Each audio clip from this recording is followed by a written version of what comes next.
ਸਤਿ ਸ਼੍ਰੀ ਅਕਾਲ। ਤੁਸੀਂ ਵੇਖ ਰਹੇ ਹੋ ਟੀਵੀ ਪੰਜਾਬ ਤੇ ਮੈਂ ਹਾਂ ਤੁਹਾਡੇ ਨਾਲ ਇੰਦਰਪ੍ਰੀਤ ਕੌਰ ਸੰਘੇੜਾ।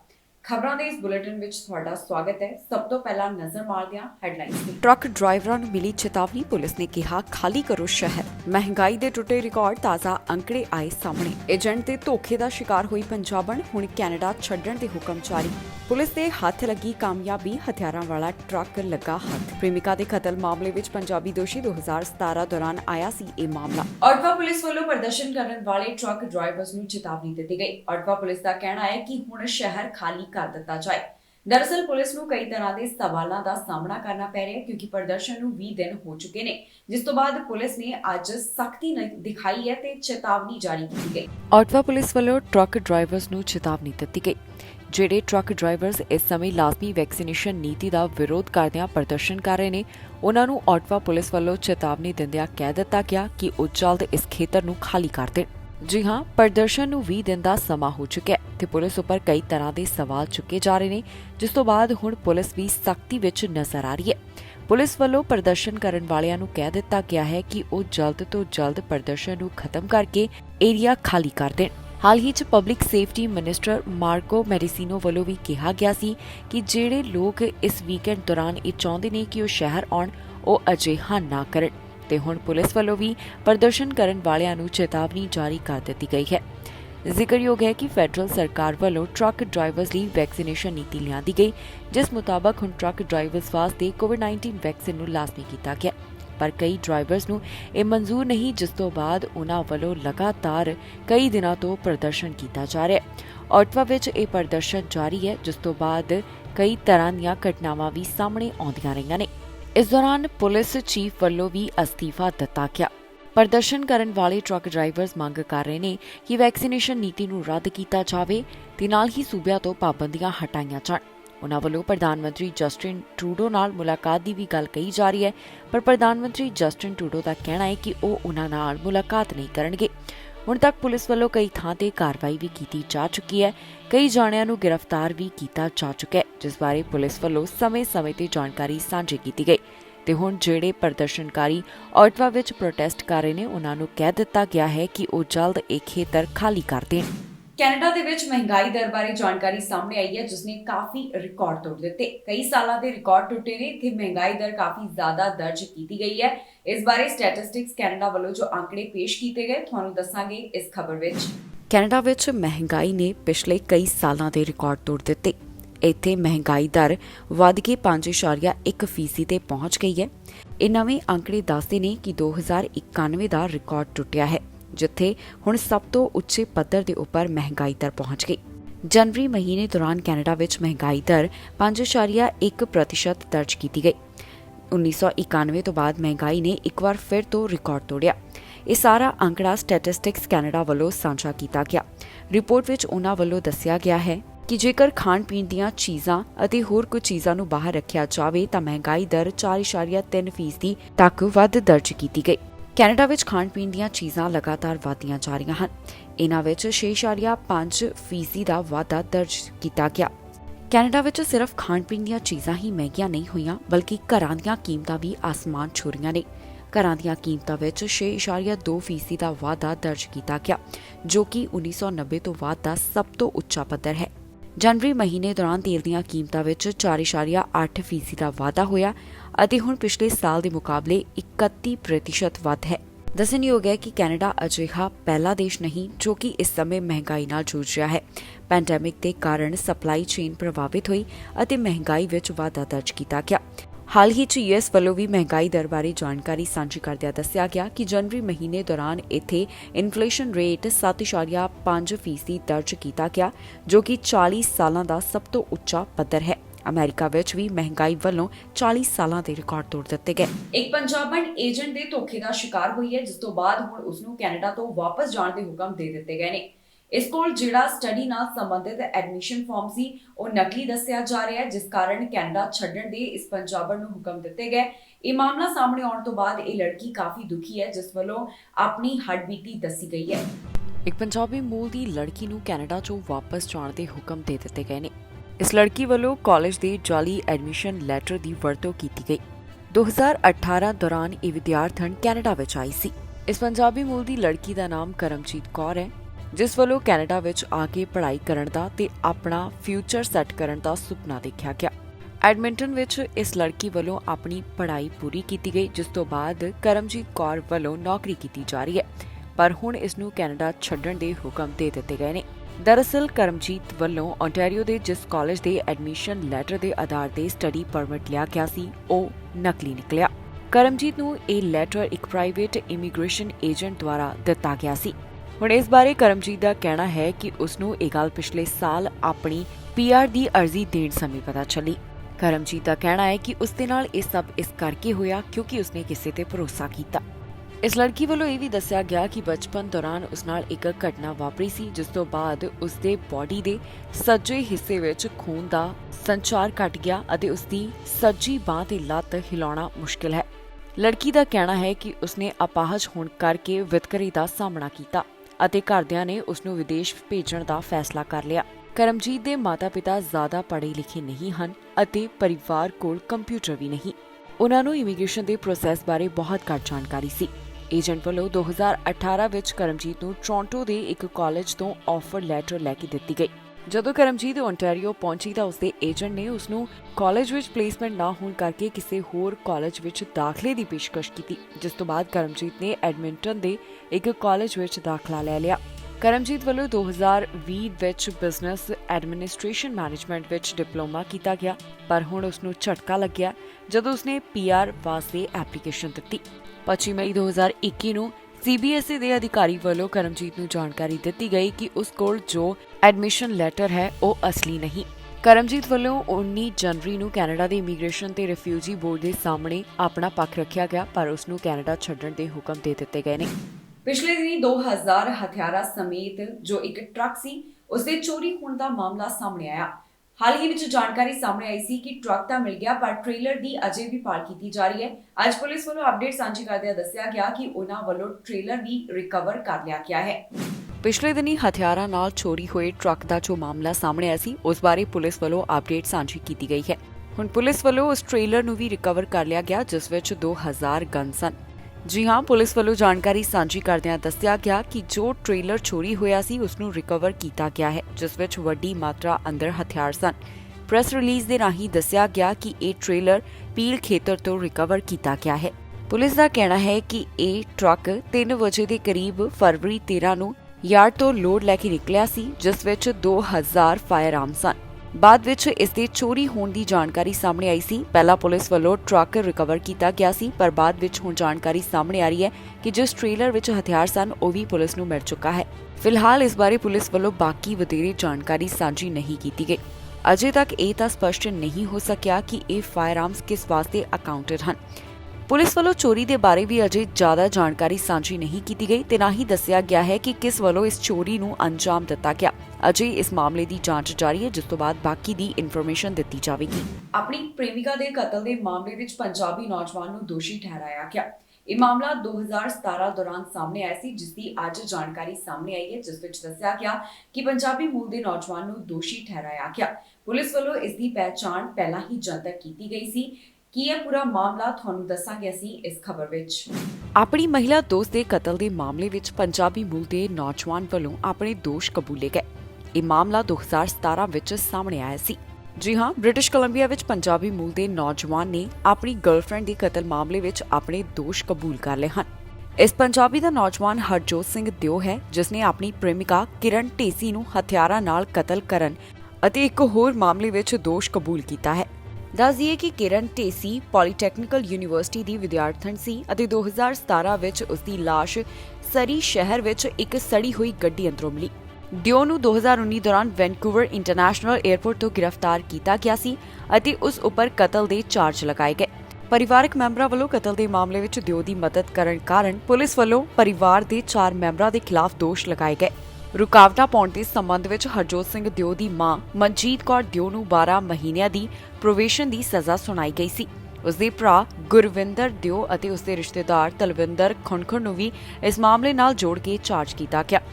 ਹਰਜੋਤ ਸਿੰਘ ਦਿਓ ਦੀ 23 ਫਰਵਰੀ ਨੂੰ ਅਦਾਲਤ ਵਿੱਚ ਪੇਸ਼ੀ ਹੋਵੇਗੀ ਤਾਂ ਕਿ ਉਸ ਨੂੰ ਕਤਲ ਦੇ ਦੋਸ਼ ਵਿੱਚ ਸਜ਼ਾ ਸੁਣਾਏ ਜਾਣ ਦੀ ਤਾਰੀਖ ਤੈਅ ਕੀਤੀ ਜਾ ਸਕੇ।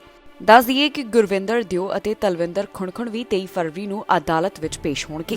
ਬ੍ਰਿਟਿਸ਼ ਕੋਲੰਬੀਆ ਵਾਸੀਆਂ ਨੂੰ ਕਰੋਨਾ ਪਾਬੰਦੀਆਂ ਤੋਂ ਰਾਹਤ ਮਿਲੀ ਹੈ, ਜਿੱਥੇ ਹੁਣ ਜ਼ਿਆਦਾਤਰ ਚੀਜ਼ਾਂ ਨੂੰ ਮੁੜ ਤੋਂ ਖੋਲ੍ਹਿਆ ਜਾਵੇਗਾ। ਜੋ ਇੱਥੇ ਰਿਸਟ੍ਰਿਕਸ਼ਨਸ ਲਗਾਈ ਗਈ ਸੀ, ਕੈਪੈਸਿਟੀ ਲਿਮਿਟ ਲਗਾਈ ਗਈ ਸੀ, ਉਸ ਵਿੱਚ ਵੀ ਰਾਹਤ ਦਿੱਤੀ ਜਾ ਰਹੀ ਹੈ। ਕਿ ਬ੍ਰਿਟਿਸ਼ ਕੋਲੰਬੀਆ ਵਿੱਚ ਐਲਾਨ ਹੋਇਆ, ਤੁਹਾਨੂੰ ਦੱਸਾਂਗੇ ਅਸੀਂ ਇਸ ਖਬਰ ਵਿੱਚ। ਬ੍ਰਿਟਿਸ਼ ਕੋਲੰਬੀਆ ਸੂਬੇ ਵੱਲੋਂ ਪਾਬੰਦੀਆਂ ਵਿੱਚ ਰਾਹਤ ਦੇਣ ਦਾ ਐਲਾਨ ਕਰ ਦਿੱਤਾ ਗਿਆ। ਜਿਹੜੀਆਂ ਕਰੋਨਾ ਵਾਇਰਸ ਕਾਰਨ ਇੱਥੇ ਸਖਤੀਆਂ ਕੀਤੀਆਂ ਗਈਆਂ ਸਨ, ਹੁਣ ਇਹਨਾਂ ਸਖਤੀਆਂ ਵਿੱਚ ਢਿੱਲ ਦਿੱਤੀ ਜਾ ਰਹੀ ਹੈ। ਇਸ ਬਾਰੇ ਬ੍ਰਿਟਿਸ਼ ਕੋਲੰਬੀਆ ਹੈਲਥ ਆਫੀਸ਼ੀਅਲਸ ਵੱਲੋਂ ਐਲਾਨ ਕੀਤਾ ਗਿਆ, ਜਿਸ ਵਿੱਚ ਉਹਨਾਂ ਵੱਲੋਂ ਦੱਸਿਆ ਗਿਆ ਕਿ ਕਦੋਂ ਤੇ ਕਿਸ ਤਰ੍ਹਾਂ ਸੂਬੇ ਵਿੱਚ ਰਾਹਤ ਦਿੱਤੀ ਜਾ ਰਹੀ ਹੈ। ਹੁਣ ਬ੍ਰਿਟਿਸ਼ ਕੋਲੰਬੀਆ ਵਿੱਚ ਇੰਡੋਰ ਪਰਸਨਲ ਗੈਦਰਿੰਗ, ਇੰਡੋਰ ਤੇ outdoor organised gathering, indoor seated events ਮੁੜ ਤੋਂ ਪੂਰੀ ਕੈਪੈਸਿਟੀ ਨਾਲ ਚਾਲੂ ਹੋ ਸਕਣਗੇ, ਪਰ ਇਸ ਵਾਸਤੇ ਮਾਸਕ ਪਾਉਣ ਦੀ ਜ਼ਰੂਰਤ ਹੋਵੇਗੀ। ਇਸ ਤੋਂ ਇਲਾਵਾ ਬ੍ਰਿਟਿਸ਼ ਕੋਲੰਬੀਆ ਵੱਲੋਂ ਅਜੇ ਵੈਕਸੀਨ ਕਾਰਡ ਸੰਬੰਧੀ ਵੀ ਰਾਹਤ ਨਹੀਂ ਦਿੱਤੀ ਗਈ। ਸੂਬੇ ਵਿੱਚ ਰੈਸਟੋਰੈਂਟ, ਬਾਰ, ਨਾਈਟ ਕਲੱਬ ਨੂੰ ਪੂਰੀ ਕੈਪੈਸਿਟੀ ਨਾਲ ਮੁੜ ਤੋਂ ਖੋਲ੍ਹਿਆ ਜਾ ਰਿਹਾ ਹੈ ਤੇ ਇੱਥੇ ਟੇਬਲ ਸਾਈਜ਼ ਲਿਮਿਟ ਵੀ ਨਹੀਂ ਹੋਵੇਗੀ। ਹੁਣ ਇੱਥੇ ਡਾਂਸਿੰਗ ਦੀ ਵੀ ਇਜਾਜ਼ਤ ਹੋਵੇਗੀ। ਇਸ ਦੌਰਾਨ ਪਬਲਿਕ ਹੈਲਥ ਆਫੀਸ਼ੀਅਲਸ ਵੱਲੋਂ ਕਿਹਾ ਗਿਆ ਕਿ ਬ੍ਰਿਟਿਸ਼ ਕੋਲੰਬੀਆ ਵਿੱਚ ਪਹਿਲਾਂ ਦੇ ਮੁਕਾਬਲੇ ਹਾਲਾਤ ਸੁਧਰਦੇ ਹੋਏ ਦਿਖਾਈ ਦੇ ਰਹੇ ਨੇ। ਜ਼ਿਆਦਾਤਰ ਲੋਕਾਂ ਵੱਲੋਂ ਕੋਵਿਡ-19 ਵੈਕਸੀਨ ਹਾਸਲ ਕੀਤੀ ਜਾ ਰਹੀ ਹੈ, ਜਿਸ ਕਾਰਨ ਉਨ੍ਹਾਂ ਵੱਲੋਂ ਸਖਤੀਆਂ ਵਿੱਚ ਢਿੱਲ ਦੇਣ ਦਾ ਐਲਾਨ ਕੀਤਾ ਗਿਆ। ਬ੍ਰਿਟਿਸ਼ ਕੋਲੰਬੀਆ ਵਿੱਚ 5 ਸਾਲ ਤੋਂ 11 ਸਾਲ ਵਾਲੇ ਬੱਚਿਆਂ ਵੱਲੋਂ ਵੀ ਕੋਵਿਡ-19 ਵੈਕਸੀਨ ਹਾਸਲ ਕੀਤੀ ਜਾ ਰਹੀ ਹੈ, ਜਿਸ ਦੀ ਜਾਣਕਾਰੀ ਉਨ੍ਹਾਂ ਵੱਲੋਂ ਸਾਂਝੀ ਕੀਤੀ ਗਈ। ਇਸ ਦੇ ਨਾਲ ਹੀ ਦੱਸ ਦਈਏ ਕਿ ਕਈ ਸੂਬਿਆਂ ਵੱਲੋਂ ਪ੍ਰੂਫ ਆਫ ਵੈਕਸੀਨੇਸ਼ਨ ਖਤਮ ਕਰਨ ਦਾ ਵੀ ਐਲਾਨ ਕਰ ਦਿੱਤਾ ਗਿਆ ਹੈ।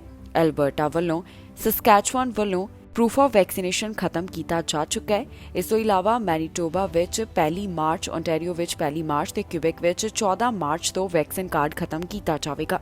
ਜ਼ਿਕਰਯੋਗ ਹੈ ਕਿ ਕੈਨੇਡਾ ਦੇ ਵੱਖ-ਵੱਖ ਸੂਬਿਆਂ ਵੱਲੋਂ ਓਮਿਕਰੌਨ ਵੇਰੀਐਂਟ ਨੂੰ ਧਿਆਨ ਵਿੱਚ ਰੱਖਦਿਆਂ ਪਾਬੰਦੀਆਂ ਲਗਾਈਆਂ ਗਈਆਂ ਸਨ, ਪਰ ਹੁਣ ਕਿਉਂਕਿ ਇੱਥੇ ਕਰੋਨਾ ਵਾਇਰਸ ਦੇ ਮਾਮਲੇ ਵੱਖ-ਵੱਖ ਸੂਬਿਆਂ ਵਿੱਚ ਘੱਟ ਹੋਣ ਲੱਗੇ ਨੇ ਤੇ ਹਾਲਾਤ ਪਹਿਲਾਂ ਦੇ ਮੁਕਾਬਲੇ ਸੁਧਰਦੇ ਹੋਏ ਦਿਖਾਈ ਦੇ ਰਹੇ ਨੇ, ਜਿਸ ਤੋਂ ਬਾਅਦ ਪ੍ਰੋਵਿੰਸ ਵੱਲੋਂ ਐਲਾਨ ਕੀਤਾ ਜਾ ਰਿਹਾ ਹੈ ਕਿ ਉਹਨਾਂ ਵੱਲੋਂ ਪਾਬੰਦੀਆਂ ਵਿੱਚ ਢਿੱਲ ਦਿੱਤੀ ਜਾ ਰਹੀ ਹੈ। ਜਿਹੜੇ ਕਾਰੋਬਾਰ ਬੰਦ ਕੀਤੇ ਗਏ ਉਹਨਾਂ ਨੂੰ ਮੁੜ ਤੋਂ ਖੋਲ੍ਹਿਆ ਜਾ ਰਿਹਾ ਹੈ ਤੇ ਜਿਹੜੀਆਂ ਥਾਵਾਂ ਤੇ ਕੈਪੈਸਿਟੀ ਲਿਮਿਟ ਲਗਾਈ ਗਈ ਸੀ, ਉਸ ਵਿੱਚ ਵੀ ਰਾਹਤ ਦਿੱਤੀ ਜਾ ਰਹੀ ਹੈ। ਵੱਖ-ਵੱਖ ਸੂਬਿਆਂ ਵੱਲੋਂ ਐਲਾਨ ਕੀਤਾ ਗਿਆ ਹੈ ਕਿ ਉਹਨਾਂ ਵੱਲੋਂ ਪ੍ਰੂਫ ਆਫ ਵੈਕਸੀਨੇਸ਼ਨ ਹਟਾਇਆ ਜਾਏਗਾ। ਕਈ ਸੂਬਿਆਂ ਵੱਲੋਂ ਲਾਜ਼ਮੀ ਮਾਸਕ ਨੂੰ ਵੀ ਹਟਾਉਣ ਦਾ ਐਲਾਨ ਕੀਤਾ ਗਿਆ ਅਤੇ ਕੈਪੈਸਿਟੀ ਲਿਮਿਟ ਵਿੱਚ ਵੀ ਰਾਹਤ ਦਿੱਤੀ ਜਾ ਰਹੀ ਹੈ। ਕਿਹੜੇ ਸੂਬੇ ਵੱਲੋਂ ਕੀ ਨਿਯਮ ਐਲਾਨ ਕੀਤਾ ਗਿਆ, ਦੱਸਾਂਗੇ ਇਸ ਖਬਰ ਵਿੱਚ। ਕੈਨੇਡਾ ਦੇ ਕਈ ਸੂਬਿਆਂ ਵੱਲੋਂ ਪ੍ਰੂਫ ਆਫ ਵੈਕਸੀਨੇਸ਼ਨ ਹਟਾਉਣ ਦਾ ਐਲਾਨ ਕਰ ਦਿੱਤਾ ਗਿਆ ਹੈ। ਕਈ ਸੂਬਿਆਂ ਵਿੱਚ ਪ੍ਰੂਫ ਆਫ ਵੈਕਸੀਨੇਸ਼ਨ ਹਟਾ ਦਿੱਤਾ ਗਿਆ ਹੈ ਤੇ ਕਈਆਂ ਵਿੱਚ ਆਉਣ ਵਾਲੇ ਦਿਨਾਂ ਦੌਰਾਨ ਇਹ ਕਦਮ ਚੁੱਕਿਆ ਜਾ ਰਿਹਾ ਹੈ। ਇਸ ਤੋਂ ਇਲਾਵਾ ਕਈ ਸੂਬਿਆਂ ਵੱਲੋਂ ਇਹ ਵੀ ਕਹਿ ਦਿੱਤਾ ਗਿਆ ਹੈ ਕਿ ਇੱਥੇ ਮਾਸਕ ਪਾਉਣ ਦੀ ਜ਼ਰੂਰਤ ਨਹੀਂ ਹੋਏਗੀ। ਜ਼ਿਆਦਾਤਰ ਸੂਬਿਆਂ ਵੱਲੋਂ ਕੈਪੈਸਿਟੀ ਲਿਮਿਟ ਵਿੱਚ ਵੀ ਰਾਹਤ ਦਿੱਤੀ ਜਾ ਰਹੀ ਹੈ। ਬ੍ਰਿਟਿਸ਼ ਕੋਲੰਬੀਆ ਵੱਲੋਂ ਅਜੇ ਐਲਾਨ ਨਹੀਂ ਕੀਤਾ ਗਿਆ ਕਿ ਉਨ੍ਹਾਂ ਵੱਲੋਂ ਵੈਕਸੀਨ ਕਾਰਡ ਤੇ ਮਾਸਕ ਮੈਂਡੇਟ ਹਟਾਇਆ ਜਾਏਗਾ, ਜਿਸ ਦਾ ਮਤਲਬ ਹੈ ਕਿ ਬ੍ਰਿਟਿਸ਼ ਕੋਲੰਬੀਆ ਵੱਲੋਂ ਜ਼ਿਆਦਾਤਰ ਪਾਬੰਦੀਆਂ ਵਿੱਚ ਢਿੱਲਤਾ ਦੇ ਦਿੱਤੀ ਗਈ, ਪਰ ਅਜੇ ਇੱਥੇ ਵੈਕਸੀਨੇਸ਼ਨ ਸਿਸਟਮ ਤੇ ਮਾਸਕ ਮੈਂਡੇਟਰੀ ਲਾਗੂ ਰਹਿਣ ਵਾਲਾ ਹੈ। ਇਸ ਤੋਂ ਇਲਾਵਾ 17 ਫਰਵਰੀ ਤੋਂ ਕੈਪੈਸਿਟੀ ਲਿਮਿਟ ਹਟਾਈ ਜਾ ਰਹੀ ਹੈ। ਐਲਬਰਟਾ ਵੱਲੋਂ ਵੈਕਸੀਨ ਕਾਰਡ ਖਤਮ ਕੀਤਾ ਜਾ ਚੁੱਕਿਆ ਹੈ। ਇੱਥੇ ਲਾਜ਼ਮੀ ਮਾਸਕ ਦੇ ਨਿਯਮ ਨੂੰ 1 ਮਾਰਚ ਤੋਂ ਖਤਮ ਕੀਤਾ ਜਾਵੇਗਾ। ਇਸ ਦੇ ਨਾਲ ਹੀ 1 ਮਾਰਚ ਤੋਂ ਹੀ ਕੈਪੈਸਿਟੀ ਲਿਮਿਟ ਵੀ ਹਟਾਈ ਜਾਵੇਗੀ।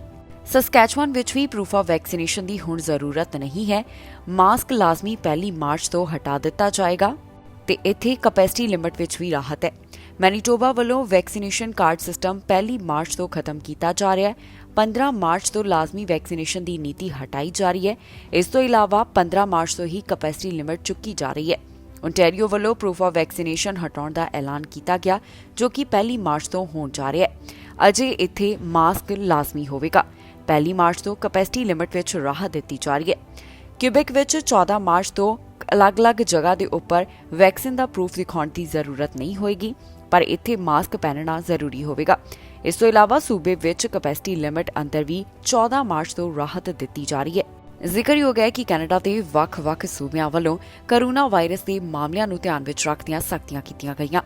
ਓਮਿਕਰੌਨ ਵੇਰੀਐਂਟ ਦੇ ਫੈਲਾਅ ਨੂੰ ਧਿਆਨ ਵਿੱਚ ਰੱਖਦਿਆਂ ਮੁੜ ਤੋਂ ਸਖਤੀ ਕੀਤੀ ਗਈ ਸੀ, ਪਰ ਕਿਉਂਕਿ ਹੁਣ ਪਹਿਲਾਂ ਦੇ ਮੁਕਾਬਲੇ ਹਾਲਾਤ ਸੁਧਰਦੇ ਹੋਏ ਦਿਖਾਈ ਦੇ ਰਹੇ ਨੇ ਤੇ ਵੱਖ-ਵੱਖ ਸੂਬਿਆਂ ਵਿੱਚ ਇਸ ਸਮੇਂ ਵੈਕਸੀਨੇਸ਼ਨ ਰੇਟ ਵੀ ਕਾਫੀ ਜ਼ਿਆਦਾ ਹੈ, ਜਿਸ ਤੋਂ ਬਾਅਦ ਪ੍ਰੋਵਿੰਸ ਐਲਾਨ ਕਰ ਰਹੇ ਨੇ ਕਿ ਉਨ੍ਹਾਂ ਵੱਲੋਂ ਪਾਬੰਦੀਆਂ ਵਿੱਚ ਢਿੱਲ ਦਿੱਤੀ ਜਾ ਰਹੀ ਹੈ ਤੇ ਜੋ ਸਖਤੀਆਂ ਕੀਤੀਆਂ ਗਈਆਂ ਸਨ ਉਹਨਾਂ ਵਿੱਚ ਰਾਹਤ ਮਿਲ ਰਹੀ ਹੈ। ਹੁਣ ਅਮਰੀਕਾ ਵਿੱਚ ਟਰੱਕ ਜਾਂ ਫਿਰ ਬਾਕੀ ਵਾਹਨ ਚਲਾਉਣੇ ਸੌਖੇ ਹੋਣਗੇ, ਕਿਉਂਕਿ ਇੱਥੇ ਹੁਣ ਖਾਸ ਕਿਸਮ ਦੀਆਂ ਹੈਡਲਾਈਟਸ ਲਗਾਈਆਂ ਜਾਣਗੀਆਂ।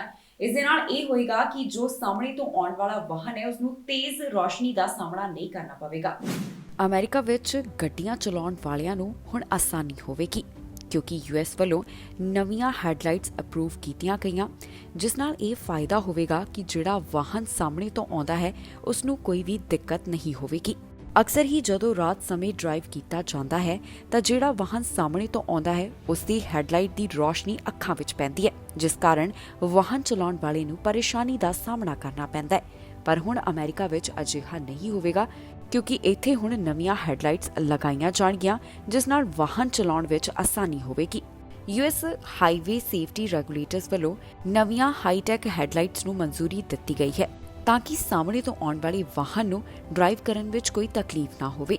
ਦੱਸ ਦਈਏ ਕਿ ਇਸ ਤਰ੍ਹਾਂ ਦੀਆਂ ਹੈਡਲਾਈਟਸ ਆਮ ਤੌਰ ਤੇ ਹੀ ਯੂਰਪ ਵਿੱਚ ਵਰਤੀਆਂ ਜਾਂਦੀਆਂ ਨੇ। ਇਹਨਾਂ LED ਲੈਂਪਸ ਨਾਲ ਇਹ ਫਾਇਦਾ ਹੁੰਦਾ ਹੈ ਕਿ ਜਿਹੜਾ ਸਾਹਮਣੇ ਤੋਂ ਆਉਣ ਵਾਲਾ ਵਾਹਨ ਹੈ ਉਸ ਨੂੰ ਤੇਜ਼ ਰੋਸ਼ਨੀ ਦਾ ਸਾਹਮਣਾ ਨਹੀਂ ਕਰਨਾ ਪੈਂਦਾ। ਇਹਨਾਂ ਲਾਈਟਸ ਵਿੱਚ ਲਾਈਟ ਬੀਮਸ ਦੀ ਇੰਟੈਂਸਿਟੀ ਵੀ ਘੱਟ ਹੋ ਜਾਂਦੀ ਹੈ ਜੇਕਰ ਕੋਈ ਸਾਹਮਣੇ ਤੋਂ ਟ੍ਰੈਫਿਕ ਆਉਂਦਾ ਹੈ।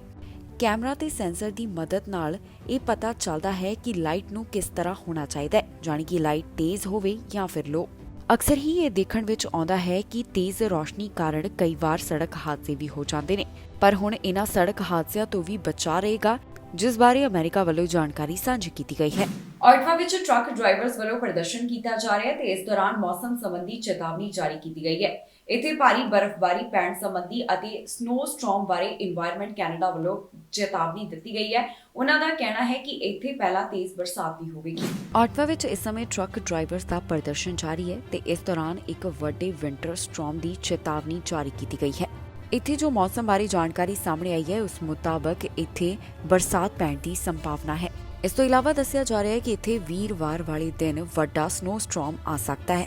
ਵੀਰਵਾਰ ਵਾਲੇ ਦਿਨ ਆਟਵਾ ਵਿੱਚ 20 ਤੋਂ 25 ਸੈਂਟੀਮੀਟਰ ਤੱਕ ਬਰਫ਼ਬਾਰੀ ਪੈਣ ਦੀ ਸੰਭਾਵਨਾ ਹੈ। ਦੱਸੀਏ ਕਿ এনवायरमेंट ਕੈਨੇਡਾ ਵੱਲੋਂ ਕੁਝ ਖੇਤਰਾਂ ਵਾਸਤੇ ਸਪੈਸ਼ਲ ਵੈਦਰ ਸਟੇਟਮੈਂਟ ਜਾਰੀ ਕੀਤੀ ਗਈ ਹੈ। ਇਸੇ ਵਿੱਚ ਸਦਰਨ ontario ਵੀ ਸ਼ਾਮਲ ਹੈ, ਜਿੱਥੇ ਦੱਸਿਆ ਗਿਆ ਹੈ ਕਿ ਕਦੋਂ ਬਰਫ਼ਬਾਰੀ ਹੋਵੇਗੀ। ਮੌਸਮ ਵਿਭਾਗ ਦਾ ਕਹਿਣਾ ਹੈ ਕਿ ਆਟਵਾ ਵਿੱਚ 10 ਮਿਲੀਮੀਟਰ ਤੱਕ ਬਰਸਾਤ ਵੀ ਹੋਵੇਗੀ। ਸ਼ੁੱਕਰਵਾਰ ਨੂੰ ਇੱਥੇ ਤਾਪਮਾਨ -10 ਡਿਗਰੀ ਸੈਲਸੀਅਸ ਤੇ ਪਹੁੰਚ ਸਕਦਾ ਹੈ। ਇਸ ਦੇ ਨਾਲ ਹੀ ਇੱਥੇ -20 ਤੋਂ -25 ਤੱਕ ਠੰਡੀਆਂ ਹਵਾਵਾਂ ਚੱਲਣਗੀਆਂ। ਜ਼ਿਕਰਯੋਗ ਹੈ ਕਿ ਆਟਵਾ ਵਿੱਚ ਇਸ ਸਮੇਂ ਟਰੱਕ ਡਰਾਈਵਰਸ ਵੱਲੋਂ ਲਾਜ਼ਮੀ ਵੈਕਸੀਨੇਸ਼ਨ ਨੀਤੀ ਦਾ ਵਿਰੋਧ ਕਰਦਿਆਂ ਪ੍ਰਦਰਸ਼ਨ ਕੀਤਾ ਜਾ ਰਿਹਾ ਹੈ। ਇਸ ਪ੍ਰਦਰਸ਼ਨ ਨੂੰ ਕਾਫੀ ਦਿਨ ਹੋ ਚੁੱਕੇ ਨੇ ਤੇ ਇਹ ਪ੍ਰੋਟੈਸਟ ਅਜੇ ਵੀ ਜਾਰੀ ਹੈ। ਇਸੇ ਦੌਰਾਨ ਮੌਸਮ ਸੰਬੰਧੀ ਵੀ ਚੇਤਾਵਨੀ ਜਾਰੀ ਕੀਤੀ ਗਈ ਹੈ। ਨਿਊਫਾਊਂਡਲੈਂਡ ਐਂਡ ਲੈਬਰਾਡੋਰ ਵੱਲੋਂ ਜੋ ਕੋਰੋਨਾ ਪਾਬੰਦੀਆਂ ਲਗਾਈਆਂ ਗਈਆਂ ਉਸ ਵਿੱਚ ਰਾਹਤ ਦਿੱਤੀ ਜਾ ਰਹੀ ਹੈ। ਇੱਥੇ ਜ਼ਿਆਦਾਤਰ ਚੀਜ਼ਾਂ ਨੂੰ ਹੁਣ 75% ਦੀ ਕੈਪੈਸਿਟੀ ਨਾਲ ਮੁੜ ਤੋਂ ਖੋਲ੍ਹਿਆ ਜਾਵੇਗਾ ਅਤੇ ਹੋਰ ਜੋ ਪਾਬੰਦੀਆਂ ਸਨ ਉਸ ਦੇ ਵਿੱਚ ਵੀ ਢਿੱਲ ਦਿੱਤੀ ਜਾ ਰਹੀ ਹੈ। ਨਿਊਫਾਊਂਡਲੈਂਡ ਐਂਡ ਲੈਬਰਾਡੋਰ ਵੱਲੋਂ ਪਾਬੰਦੀਆਂ ਵਿੱਚ ਰਾਹਤ ਦੇਣ ਦਾ ਐਲਾਨ ਕੀਤਾ ਗਿਆ। ਸਿਹਤ ਅਧਿਕਾਰੀਆਂ ਵੱਲੋਂ ਕਿਹਾ ਗਿਆ ਹੈ ਕਿ ਇੱਥੇ ਹੁਣ ਮਾਸਕ ਪਾਉਣ ਦੀ ਜ਼ਰੂਰਤ ਨਹੀਂ ਹੋਵੇਗੀ ਤੇ ਵੈਕਸੀਨੇਸ਼ਨ ਪਾਸਪੋਰਟ ਸਿਸਟਮ ਤੋਂ ਵੀ ਰਾਹਤ ਦਿੱਤੀ ਜਾ ਰਹੀ ਹੈ। ਇਸ ਤੋਂ ਇਲਾਵਾ 14 ਮਾਰਚ ਤੋਂ ਜੋ ਇੱਥੇ ਇਕੱਠ ਸੰਬੰਧੀ ਪਾਬੰਦੀ ਲਗਾਈ ਗਈ ਹੈ ਉਸ ਨੂੰ ਵੀ ਹੁਣ ਖਤਮ ਕੀਤਾ ਜਾ ਰਿਹਾ ਹੈ। ਮੌਜੂਦਾ ਸਮੇਂ ਇੱਥੇ ਜੋ ਰੀਟੇਲ ਸਟੋਰਸ ਦੇ ਉੱਪਰ ਪਾਬੰਦੀਆਂ ਲਗਾਈਆਂ ਗਈਆਂ ਉਹ ਹੁਣ ਹਟਾਈਆਂ ਜਾ ਰਹੀਆਂ ਨੇ। ਰੈਸਟੋਰੈਂਟ, ਜਿਮ, ਫਿਟਨੈਸ ਸਟੂਡੀਓ ਇਹਨਾਂ ਨੂੰ 75% ਦੀ ਕੈਪੈਸਿਟੀ ਨਾਲ ਖੋਲ੍ਹਿਆ ਜਾਵੇਗਾ। ਫੇਥ ਬੇਸਡ ਸੈਰੇਮਨੀਜ਼ ਵਿੱਚ 75% ਦੀ ਕੈਪੈਸਿਟੀ ਦੀ ਇਜਾਜ਼ਤ ਹੋਵੇਗੀ। ਇਹ ਉਹ ਥਾਵਾਂ ਨੇ ਜਿੱਥੇ ਵੈਕਸੀਨ ਪਾਸਪੋਰਟ ਦੀ ਵਰਤੋਂ ਕੀਤੀ ਜਾਂਦੀ ਹੈ। ਇਨਫਾਰਮਲ ਗੈਦਰਿੰਗ ਵਿੱਚ 25 ਜਾਣੇ ਸ਼ਾਮਿਲ ਹੋ ਸਕਣਗੇ, ਜਦਕਿ ਫਾਰਮਲ ਗੈਦਰਿੰਗ ਵਿੱਚ ਅਜੇ ਕੋਈ ਵੀ ਬਦਲਾਵ ਨਹੀਂ ਕੀਤਾ ਗਿਆ। ਇਸ ਤੋਂ ਇਲਾਵਾ ਇੱਥੋਂ ਹੋਰ ਕੀ ਜਾਣਕਾਰੀ ਸਾਹਮਣੇ ਆ ਰਹੀ ਹੈ, ਆਓ ਤੁਹਾਨੂੰ ਸੁਣਾਉਂਦੇ ਹਾਂ। The restrictions we had in place were important to reduce hospitalizations to a manageable level while we were in the height of the outbreak. But we are now at a turning point. We have a less severe COVID-19 strain, a high vaccination rate, a growing booster rate, and therapeutic medications to prevent severe COVID-19 illness. The combination of these factors shift the balance of risks and benefits. We have developed a phased plan to move the province out of the pandemic phase with the goal of eliminating restrictions by March 14th. We will ease measures on February 21st and again on February 28th while monitoring our epidemiology and hospitalizations. With continuing favourable epidemiology, we anticipate that by March 14th, capacity limitations, distancing, masking and proof of vaccination requirements will be removed.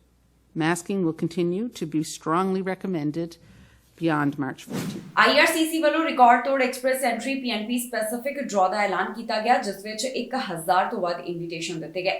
ਲਗਾਤਾਰ ਤੀਸਰੀ ਵਾਰ record ਤੋੜ PNP specific draw ਕੱਢਿਆ ਗਿਆ ਹੈ, ਜਿਸ ਵਿੱਚ ਜ਼ਿਆਦਾ ਉਮੀਦਵਾਰਾਂ ਨੂੰ ਇਨਵੀਟੇਸ਼ਨ ਦਿੱਤੇ ਗਏ। ਉਮੀਦ ਕੀਤੀ ਜਾ ਰਹੀ ਹੈ ਕਿ ਇਸ ਵਾਰ ਦਾ ਜੋ ਟਾਰਗੇਟ ਹੈ ਉਹ ਵੀ ਵਿਭਾਗ ਵੱਲੋਂ ਪੂਰਾ ਕੀਤਾ ਜਾਵੇਗਾ। IRCC ਵੱਲੋਂ ਰਿਕਾਰਡ ਤੋੜ ਐਕਸਪ੍ਰੈਸ ਐਂਟਰੀ ਦਾ ਐਲਾਨ ਕੀਤਾ ਗਿਆ, ਜਿਸ ਵਿੱਚ ਕਈ ਉਮੀਦਵਾਰਾਂ ਦੀ ਕਿਸਮਤ ਝਾਕੀ। ਐਕਸਪ੍ਰੈਸ ਐਂਟਰੀ ਵੱਲੋਂ ਪੀਐਨਪੀ ਸਪੈਸੀਫਿਕ ਡਰਾਅ ਕੱਢਿਆ ਗਿਆ, ਜਿਸ ਦਾ ਐਲਾਨ 16 ਫਰਵਰੀ ਨੂੰ ਹੋਇਆ। ਇਸ ਡਰਾਅ ਵਿੱਚ 1082 ਐਕਸਪ੍ਰੈਸ ਐਂਟਰੀ ਕੈਂਡੀਡੇਟਸ ਨੂੰ ਕੈਨੇਡੀਅਨ ਇਮੀਗ੍ਰੇਸ਼ਨ ਵਾਸਤੇ ਅਪਲਾਈ ਕਰਨ ਦਾ ਮੌਕਾ ਦਿੱਤਾ ਗਿਆ। Immigration, refugees and citizenship Canada ਵੱਲੋਂ ਜਿਹੜੇ ਉਮੀਦਵਾਰਾਂ ਨੂੰ ਇਨਵੀਟੇਸ਼ਨ ਦਿੱਤੇ ਗਏ, ਉਨ੍ਹਾਂ ਕੋਲ ਘੱਟੋ-ਘੱਟ 710 ਕੰਪਰੀਹੈਂਸਿਵ ਰੈਂਕਿੰਗ ਸਿਸਟਮ ਸਕੋਰਸ ਹੋਣੇ ਜ਼ਰੂਰੀ ਸਨ।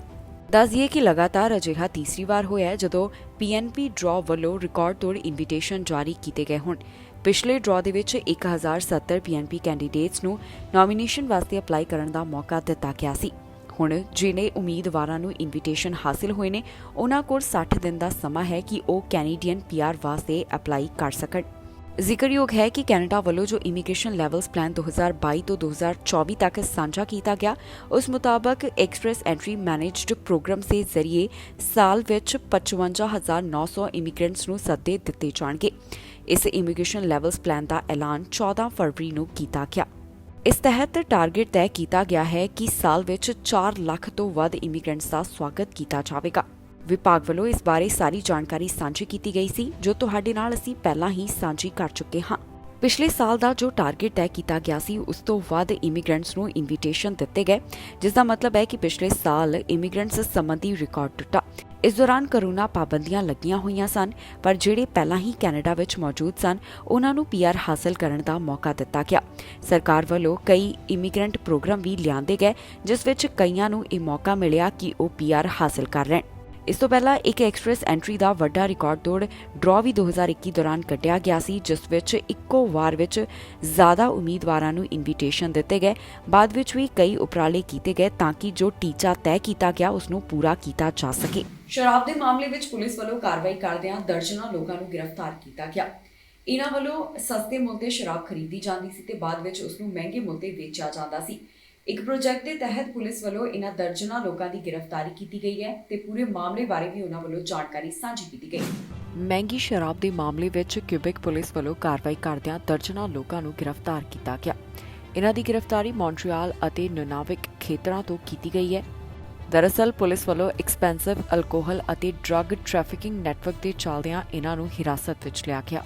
ਇਹਨਾਂ ਦਰਜਨਾਂ ਜਾਣਿਆਂ ਦੀ ਗ੍ਰਿਫਤਾਰੀ ਪਲੂਟੋਨੀਅਮ ਪ੍ਰੋਜੈਕਟ ਦੇ ਤਹਿਤ ਕੀਤੀ ਗਈ। ਪੁਲਿਸ ਦਾ ਕਹਿਣਾ ਹੈ ਕਿ 14 ਨਦਰਨ ਕਮਿਊਨਿਟੀਜ਼ ਵਿੱਚ ਇਲੀਗਲ ਨੈਟਵਰਕ ਚਲਾਇਆ ਜਾਂਦਾ ਹੈ, ਜਿਸ ਵਿੱਚ ਇਹ ਹੁੰਦਾ ਹੈ ਕਿ ਸ਼ਰਾਬ ਦੀ ਬੋਤਲ ਨੂੰ ਉਸਦੇ ਰੀਟੇਲ ਮੁੱਲ ਤੋਂ 12 ਗੁਣਾ ਜ਼ਿਆਦਾ ਮਹਿੰਗਾ ਵੇਚਿਆ ਜਾਂਦਾ ਹੈ। ਪੁਲਿਸ ਮੁਤਾਬਕ $15 ਤੋਂ $25 ਤੱਕ ਜਿਹੜੀ ਬੋਤਲ ਨੂੰ ਖਰੀਦਿਆ ਜਾਂਦਾ ਹੈ, ਉਸ ਨੂੰ ਬਾਅਦ ਵਿੱਚ $200 ਤੱਕ ਮੁੜ ਤੋਂ ਵੇਚਿਆ ਜਾਂਦਾ ਹੈ। ਇਸ ਨੈਟਵਰਕ ਵੱਲੋਂ 2016 ਤੋਂ 2020 ਦੌਰਾਨ 43,000 ਬੋਤਲਾਂ ਲਿਆਂਦੀਆਂ ਗਈਆਂ ਅਤੇ ਉਹਨਾਂ ਵੱਲੋਂ ਇਹਨਾਂ ਨੂੰ $8 ਮਿਲੀਅਨ ਦਾ ਵੇਚਿਆ ਗਿਆ। ਹੁਣ ਜਿਨ੍ਹਾਂ ਨੂੰ ਗ੍ਰਿਫਤਾਰ ਕੀਤਾ ਗਿਆ, ਉਹਨਾਂ ਨੂੰ ਕਈ ਚਾਰਜਸ ਦਾ ਸਾਹਮਣਾ ਕਰਨਾ ਪੈ ਰਿਹਾ, ਜਿਸ ਵਿੱਚ ਫਰਾਡ, ਕੰਸੀਲਮੈਂਟ, ਟ੍ਰੈਫਿਕਿੰਗ, ਪ੍ਰੋਹਿਬਿਟਡ ਸਬਸਟੈਂਸਸ ਅਤੇ ਕਾਸਪਰੈਂਸੀ ਵਰਗੇ ਚਾਰਜ ਸ਼ਾਮਲ ਹਨ। ਪੁਲਿਸ ਵੱਲੋਂ ਇਸ ਨੈਟਵਰਕ ਖਿਲਾਫ ਜਾਂਚ ਦੀ ਸ਼ੁਰੂਆਤ 2019 ਦੌਰਾਨ ਕੀਤੀ ਗਈ ਸੀ। ਕਿਊਬਿਕ ਪੁਲਿਸ ਨੇ ਕਿਹਾ ਹੈ ਕਿ ਜੇਕਰ ਕਿਸੇ ਨੂੰ ਵੀ ਇਸ ਮਾਮਲੇ ਸੰਬੰਧੀ ਕੋਈ ਜਾਣਕਾਰੀ ਹੋਵੇ ਤਾਂ 1800-659-4264 ਦੇ ਉੱਪਰ ਸੰਪਰਕ ਕਰਕੇ ਪੁਲਿਸ ਨੂੰ ਜਾਣਕਾਰੀ ਦਿੱਤੀ ਜਾ ਸਕਦੀ ਹੈ। ਇਸ ਖਬਰ ਵਿੱਚ ਜਾਣਕਾਰੀ ਤੁਹਾਡੇ ਨਾਲ ਸਾਂਝੀ ਕਰਾਂਗੇ ਕਿ ਕੈਨੇਡਾ ਦੇ ਕਿਸ ਹਿੱਸੇ ਤੋਂ ਕਿੰਨੇ ਕੋਰੋਨਾ ਵਾਇਰਸ ਦੇ ਮਾਮਲੇ ਸਾਹਮਣੇ ਆਏ। ਕੈਨੇਡਾ ਦੇ ਵੱਖ-ਵੱਖ ਸੂਬਿਆਂ ਵਿੱਚ ਇਸ ਸਮੇਂ ਕੋਰੋਨਾ ਵਾਇਰਸ ਦੇ ਕੀ ਹਾਲਾਤ ਬਣੇ ਹੋਏ ਨੇ, ਜਾਣੂ ਕਰਵਾਵਾਂਗੇ ਤੁਹਾਨੂੰ ਇਸ ਖਬਰ ਰਾਹੀਂ।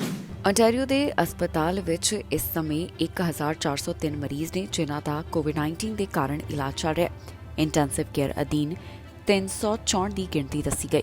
ਸੂਬੇ ਵਿੱਚ 24 ਘੰਟਿਆਂ ਦੌਰਾਨ 2532 ਕੋਰੋਨਾ ਵਾਇਰਸ ਦੇ ਮਾਮਲੇ ਦਰਜ ਕੀਤੇ ਗਏ। ਇਹਨਾਂ ਵਿੱਚ 376 ਅਨਵੈਕਸੀਨੇਟਡ, 91 ਪਾਰਸ਼ਲੀ ਵੈਕਸੀਨੇਟਡ, 1767 ਫੁਲੀ ਵੈਕਸੀਨੇਟਡ ਸ਼ਾਮਲ ਹਨ। ਸੂਬੇ ਵਿੱਚ ਹੁਣ ਤੱਕ ਕੋਰੋਨਾ ਵਾਇਰਸ ਕਾਰਨ 12,167 ਮੌਤਾਂ ਹੋ ਚੁੱਕੀਆਂ ਨੇ ਤੇ 24 ਘੰਟਿਆਂ ਦੌਰਾਨ 47 ਲੋਕਾਂ ਨੇ ਇਸ ਵਾਇਰਸ ਕਾਰਨ ਦਮ ਤੋੜ ਦਿੱਤਾ।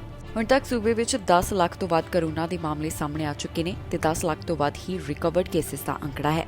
ਵੈਕਸੀਨੇਸ਼ਨ ਦੇ ਬਾਰੇ ਜੋ ਜਾਣਕਾਰੀ ਸਾਹਮਣੇ ਆਈ ਹੈ, ਉਸ ਮੁਤਾਬਕ 90.2% ਆਬਾਦੀ ਇਸ ਸਮੇਂ ਇੱਥੇ ਫੁਲੀ ਵੈਕਸੀਨੇਟਡ ਹੈ। 92.4% ਆਬਾਦੀ ਵੱਲੋਂ ਕੋਵਿਡ-19 ਵੈਕਸੀਨ ਦਾ ਪਹਿਲਾ ਡੋਜ਼ ਲਗਵਾਇਆ ਗਿਆ ਤੇ 52.5% ਵੱਲੋਂ ਕੋਵਿਡ-19 ਵੈਕਸੀਨ ਦੇ ਤਿੰਨੋਂ ਸ਼ਾਟ ਹਾਸਲ ਕੀਤੇ ਗਏ ਨੇ।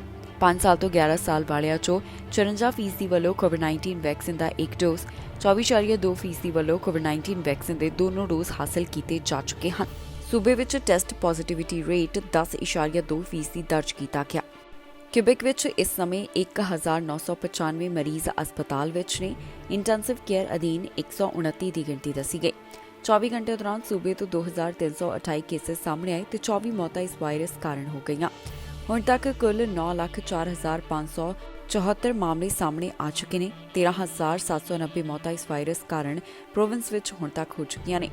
ਵੈਕਸੀਨੇਸ਼ਨ ਦੀ ਜਾਣਕਾਰੀ ਮੁਤਾਬਕ 91% ਆਬਾਦੀ ਵੱਲੋਂ ਕੋਵਿਡ-19 ਵੈਕਸੀਨ ਦਾ ਪਹਿਲਾ ਸ਼ਾਟ, 86% ਆਬਾਦੀ ਵੱਲੋਂ ਕੋਵਿਡ-19 ਵੈਕਸੀਨ ਦੇ 2 ਸ਼ਾਟ ਤੇ 49% ਆਬਾਦੀ ਵੱਲੋਂ ਕੋਵਿਡ-19 ਵੈਕਸੀਨ ਦੇ 3 ਸ਼ਾਟ ਹਾਸਲ ਕਰ ਲਏ ਗਏ ਨੇ। ਕੈਨੇਡਾ ਵਿੱਚ ਹੁਣ ਤੱਕ 30 ਲੱਖ ਤੋਂ ਵੱਧ ਕੁੱਲ ਕੋਰੋਨਾ ਵਾਇਰਸ ਦੇ ਮਾਮਲੇ ਸਾਹਮਣੇ ਆ ਚੁੱਕੇ ਨੇ। 33,000 ਤੋਂ ਵੱਧ ਮੌਤਾਂ ਇਸ ਵਾਇਰਸ ਕਾਰਨ ਦਰਜ ਕੀਤੀਆਂ ਜਾ ਚੁੱਕੀਆਂ ਨੇ। ਇਸ ਤੋਂ ਇਲਾਵਾ ਕੈਨੇਡਾ ਵਿੱਚ ਰਿਕਵਰਡ ਕੇਸਿਸ ਦਾ ਵੀ ਇੱਕ ਵੱਡਾ ਅੰਕੜਾ ਹੈ।